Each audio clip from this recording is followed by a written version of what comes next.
राधे राधे दोस्तों, कश्यप आरती ब्लॉग में आप सभी का स्वागत है। तो देखिए, आज हम जा रहे हैं वापस मायके से अपनी ससुराल। और देखिए, जैसे ही हम घर से निकले इतनी तेज बारिश शुरू हो गई।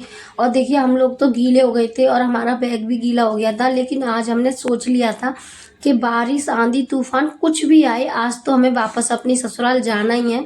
क्योंकि हस्बैंड के रोज रोज फोन आ रही थी कि तुम कब आ रही हो, कब आ रही हो।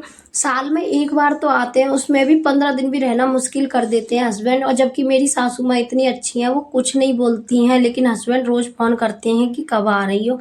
और ये देखिए, ये है हाथरस का बस स्टॉप। हम यहाँ पर पहुँच तो गए थे बस स्टॉप पर, लेकिन 10 मिनट लेट पहुँचे बारिश की वजह से। इतने में ही हमारी 12 बजे वाली बस निकल गई थी। और ये जो बस खड़ी थी ये सीधा 1 बजे जाएगी, तो हमें पूरा 1 घंटा इंतज़ार करना था यहाँ पर बस स्टॉप पर। और देखिए, ये बस ना सीधा नोएडा सिटी सेंटर जाती है। तो हम जब भी जाते हैं ना तो इसी बस से जाते हैं। हम ना 5 बहनें हैं, 4 बहनें हम और एक हमारी ताई की लड़की। हम पाँचों बहनों की शादी दिल्ली में ही हुई है। हम जब भी अपने मायके जाते हैं ना तो हम बहनें सारी साथ में ही जाते हैं। और देखो, इधर हम 3 बहनें आ रखी थी, एक बहन मेरी आई नहीं है। और इधर देखिए, हम लोग इंतजार कर रहे थे। और देखो, लाड़ो को मस्ती सूझ रही थी, इसको बहुत अच्छा लग रहा था। बारिश हो रही थी ना तो ये खेल रही थी, देखो गोद में तो रुक ही नहीं रही थी। कभी चश्मा लगा के मस्ती कर रही थी, कभी कुछ। लाड़ो के साथ खेलते खेलते कब 1 घंटा बीत गया पता ही नहीं चला। और देखिए, 1 बज गया था और बस जाने के लिए तैयार थी, तो हम जा रहे थे बस के अंदर। और इस बस की ना सबसे अच्छी बात मुझे ये लगती है कि ये बस ना खाली जाती है, अपने आराम से बैठ कर जाओ। तो हम लोग ना जब भी जाते हैं ना दिल्ली तो इसी बस से जाते हैं। और हाथरस से दिल्ली तक का रास्ता पूरा 200 किलोमीटर है। तो हम लोग जाते हैं तो हमें पूरा 4 घंटे लग जाते हैं दिल्ली जाने में। और देखिए, इधर देखो, लाड़ो को मस्ती सूझ रही थी, मौसम इतना अच्छा हो रखा था, ये खेलती हुई गई है सच में पूरी बस में। इसको बड़े मज़े आ रहे थे। और इसकी मम्मी तो सोने में व्यस्त थी और ये मेरे साथ खेलने में व्यस्त थी। पूरे रास्ते भर खेलती हुई गई है। और सच में मुझे तो सफ़र में बिल्कुल भी नींद नहीं आती है। मैं कहीं भी जाती हूँ कभी नहीं सोती हूँ सफ़र में।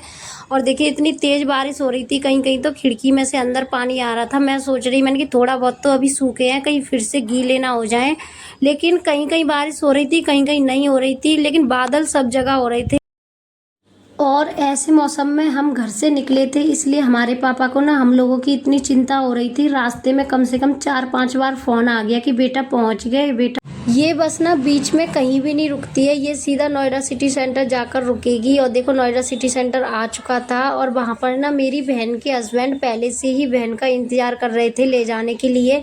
और इधर हमने अपनी बहन को कर दिया विदा। और अब हम लोग जा रहे थे मेट्रो स्टेशन की तरफ, क्योंकि हम दोनों बहनों की शादी तो एक ही घर में हुई है, तो हम तो साथ में ही रहते हैं। तो इधर देखिए, हमारी मेट्रो भी आ चुकी थी और मेट्रो में हमें पूरा 1 घंटा लगेगा अभी जाने के लिए। और देखिए, घर से तो हम बिल्कुल तैयार वैयार अच्छी तरह से होके आते हैं, लेकिन यहाँ पर आते आते ना पूरी भूतनी बन जाते हैं, क्योंकि 4-5 घंटे में ना पूरी हालत ख़राब हो जाती है। लेकिन मेट्रो के अंदर ना सबसे अच्छी बात ये रही कि ज़्यादा भीड़ नहीं थी और हमें सीट मिल गई थी आराम से बैठने के लिए। और मौसम भी चलो अच्छा था, धूप वूप नहीं थी, बादल हो रखे थे। और राधे राधे दोस्तों, हम पहुँच गए अपनी ससुराल।